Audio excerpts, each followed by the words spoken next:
Bueno, amigos, buenas tardes, buenas tardes. Estamos en una nueva emisión de Share Networking Experience. En esta ocasión estamos en esta nueva entrevista con Germán Cobos, que es presidente de Silvercross, la casa de valores más grande del país, miembro de la Bolsa de Valores, del directorio de la Bolsa de Valores de Quito y Guayaquil, y con José Javier Orellana. Él, entre sus múltiples cargos y ocupaciones en lo profesional, ha estado en el sector público como viceministro de Comercio Exterior para la República del Ecuador, ha sido asesor del ministro de Medio Ambiente, ha trabajado en el BID, y si me corriges, José Javier, dice acercamiento con fondos verdes también para el hábitat de Quito.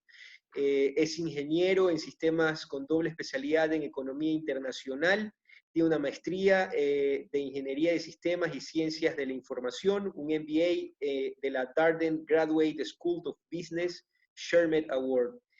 José Javier, mucho gusto de tenerte con nosotros, Germán Igualmente. también. Comencemos.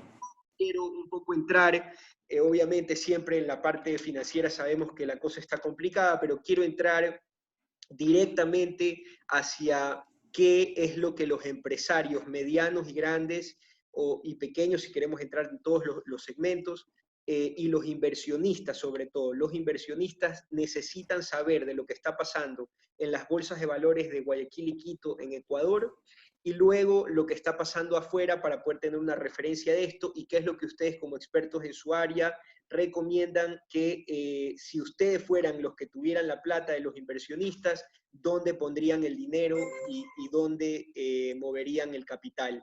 Germán, me gustaría comenzar contigo con el tema de las bolsas de valores de Ecuador. Buenas tardes, bienvenido. Bueno, buenas tardes, gracias por la invitación, gracias por la entrevista.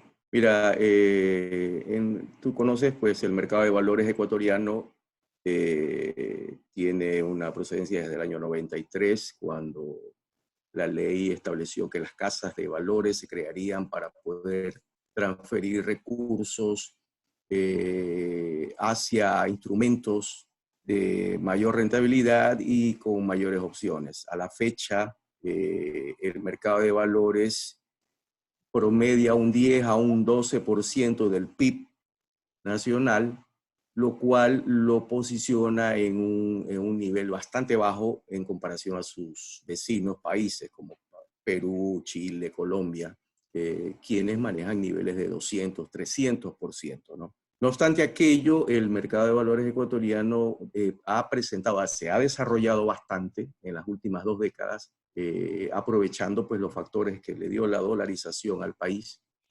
y presentándole opciones de financiamiento para las empresas y de títulos de inversión para las personas o las instituciones que tienen excedentes de liquidez. Como es lógico pensar... Sí. Sí, perdón. Sí, te decía, ¿qué harías tú, Germán, en la situación actual como capitalista, como inversionista? Sé que tú le manejas el portafolio a algunos grandes empresarios acá en Ecuador. ¿Qué es lo que les estás recomendando a ellos en este momento? Ya, te decía que como es lógico pensar, pues la crisis actual, el mercado de valores no está exenta de esa crisis, se ha visto muy lento, se ha detenido bastante, ha continuado su operatividad, no se ha frenado, y eso tiene una razón lógica. Mientras la banca esté operando, el mercado de valores opera junto a ella, ya que operamos el mismo factor de imagen, que es el dinero. Pero ¿qué están haciendo los inversionistas hoy en día? Los factores de inversión continúan exactamente iguales. Y aquí el tema es que el inversionista, ante estas situaciones de riesgo actual, riesgo de salud y de no saber la incertidumbre de qué va a pasar mañana, cómo va a reaccionar el mercado mañana, cómo estará el Ecuador mañana, pues empiezan a tomar sus previsiones. Y una previsión natural sin necesidad de ningún tipo de asesoría, es de que el inversionista pues se repliega hacia mecanismos o hacia entidades AAA, y esto pues son los bancos. Los inversionistas que tienen recursos fuertes, pues normalmente que han estado operando con el mercado de valores, en algunos casos empiezan a replegarse hacia los bancos, para sentirse un poco tranquilos, se repliegan al corto plazo,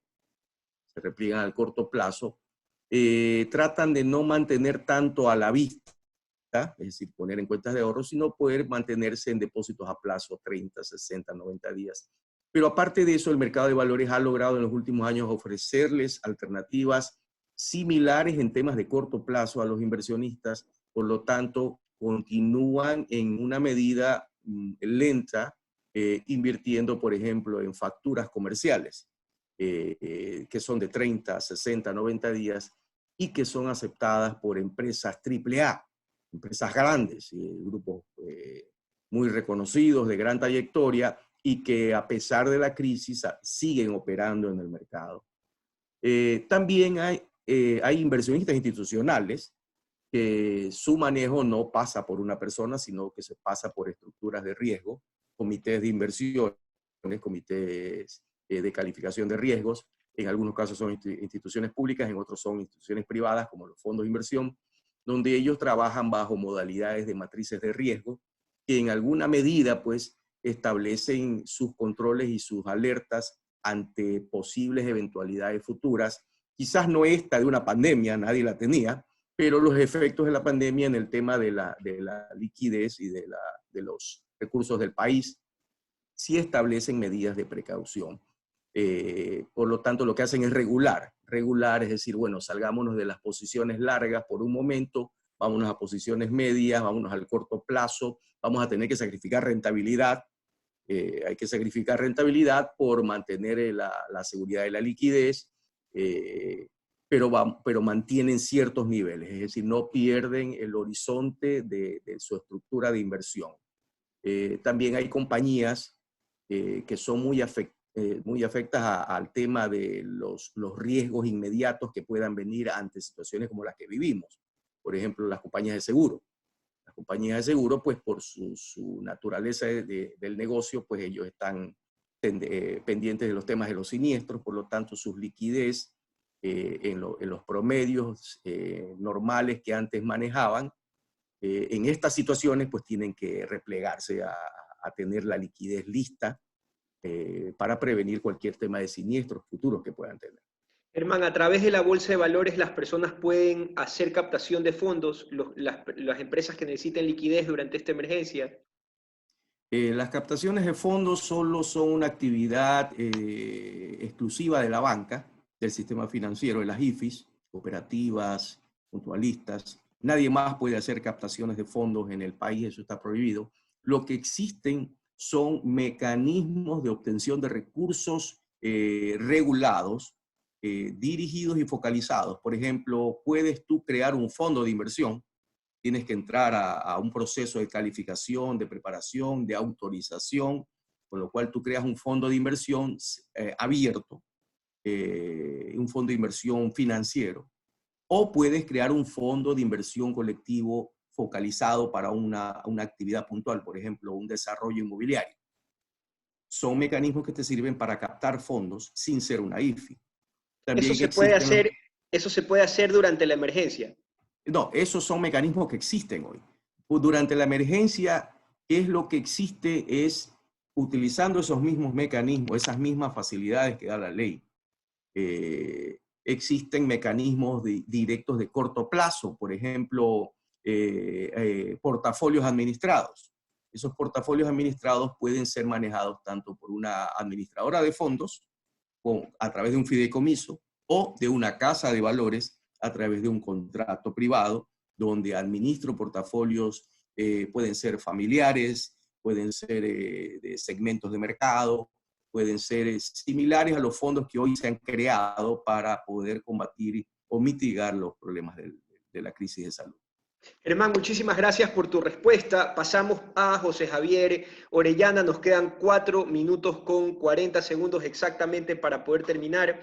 José Javier, enfocándonos en los mercados internacionales, ¿qué es lo que está pasando en el mundo y qué es lo que los inversionistas de Ecuador necesitan saber para poder planificar mejor estratégicamente en función de lo que está pasando afuera?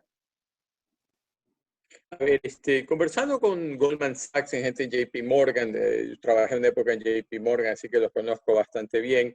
Ellos están esperando una recuperación el segundo semestre de la economía americana, ¿no? Una recuperación bastante rápida. Ellos piensan que la caída de este segundo trimestre va a ser muy fuerte, entre el 20 al 30% del PIB. Goldman al menos espera que el desempleo llegue al 15% para mediados de año, pero al mismo tiempo ven un rebote en la segunda mitad del año que debería ayudar. Ahora, con respecto a los mercados, la situación depende, ¿no? Habrá industrias como, por ejemplo, la aviación, el turismo, hotelería, que van a estar rezagados de la recuperación de otros sectores, ¿no? El sector automóvil también se lo vería rezagado. Sectores que podrían beneficiarse mucho de las tecnologías, ¿no? La informática se ha demostrado, nosotros mismos lo estamos demostrando, el uso que se está haciendo tanto del teletrabajo, de las telecomunicaciones, bastante importante. En general, el mundo está preparando paquetes, los países desarrollados están preparando paquetes de millones de dólares, ¿no? Japón anunció uno esta mañana, Estados Unidos ya tenía anunciado dos, por casi 2 millones de dólares, Europa también está haciendo uno. Entonces, China, entonces ellos están tratando de reacomodar sus economías, salvando al consumidor, a las pymes, tratando de hacer lo posible para que esta se retorne a un cuasi normal, ¿no? Para finales de este año. Difícil, el problema para Ecuador es que nosotros no tenemos esas capacidades, ¿no? Pero en inversión, el oro siempre va a ser un valor importante en los tiempos de incertidumbre, especialmente en este segundo trimestre, que va a ser bastante doloroso el impacto del coronavirus en Europa, Estados Unidos. Más adelante yo creo que tendríamos que ver, ¿no? Ya por mayo, exactamente en qué fase se encontraría Estados Unidos y otros países de la Unión Europea. Pero sí estimaría, según los estimados que hay, ¿no? Es que para la segunda mitad del año ya habría un rebrote. ¿En qué sectores? Bueno, además de la informática, habría que ser muy preciso. Vemos casos, por ejemplo, en la restaurancia. Por ejemplo, la famosa compañía Cheesecake Factory había anunciado antes de abril que iba a renegociar todos sus contratos de alquileres, ¿no? Este es un fenómeno que también podría pasar en Ecuador, la renegociación de alquileres en centros comerciales, etcétera, porque son empresas que no tienen tanta liquidez y necesitan mantenerla para poderse mantenerse abiertas, ¿no? Entonces, ese es un fenómeno a considerar, ¿no? Sí, José Lo que Javier. sucede afuera y cómo podría tener factores de Ecuador. José Javier, si tú tuvieras capital y tuvieras que administrar grandes portafolios o medianos portafolios de inversión, ¿en dónde pondrías Lo la plata? hacemos. ¿En dónde? Yo he estado en efectivo. Nosotros estamos en efectivo desde febrero. Nosotros ya veíamos venir el tema del coronavirus desde finales de enero. En febrero se veía que iba a ser un impacto en la economía, no sabíamos que iba a ser tan grave. Entonces se decidió que íbamos a ir en efectivo y permanecer efectivo lo más posible. En este momento las discusiones son más bien de qué momento considerar y reingresar, ¿no? Es muy difícil los mercados. Los mercados cuando caen, la metáfora que se usa es que nadie quiere poner la mano para detener un cuchillo que cae. Entonces, en estos temas siempre es más fácil ver la tendencia cuando ya existe el rebote, que realmente tratar de hacer un timing del mercado, ¿no? Muy El bien, mercado necesita encontrar su piso. muy bien. Nos quedan 40 segundos, entonces Juan Javier, tu recomendación sería mantener y esperar para poder volver a reingresar al mercado. Me queda Sí, clarísimo, muchísimas gracias. salvo el oro, salvo el oro. El oro sí podría ser un factor, algo en que podríamos invertir algo del portafolio, porque el oro siempre juega a favor en tiempos de incertidumbre. Muy bien, tenemos 30 segundos para despedirnos. Muchísimas gracias a todos los que nos han escuchado hoy y nos siguen en nuestro canal de YouTube. Recuerden suscribirse en Share Network en YouTube para poder hacer estas transmisiones en vivo. Si llegamos a los 1000 suscriptores, las podríamos hacer ya. José Javier, Orellana, Germán Cobos, muchísimas gracias por estar aquí. Ha sido un placer compartir con ustedes y espero vernos pronto. Ojalá en una entrevista un poquito más larga porque nos consumimos mucho tiempo al principio, pero seguro lo podemos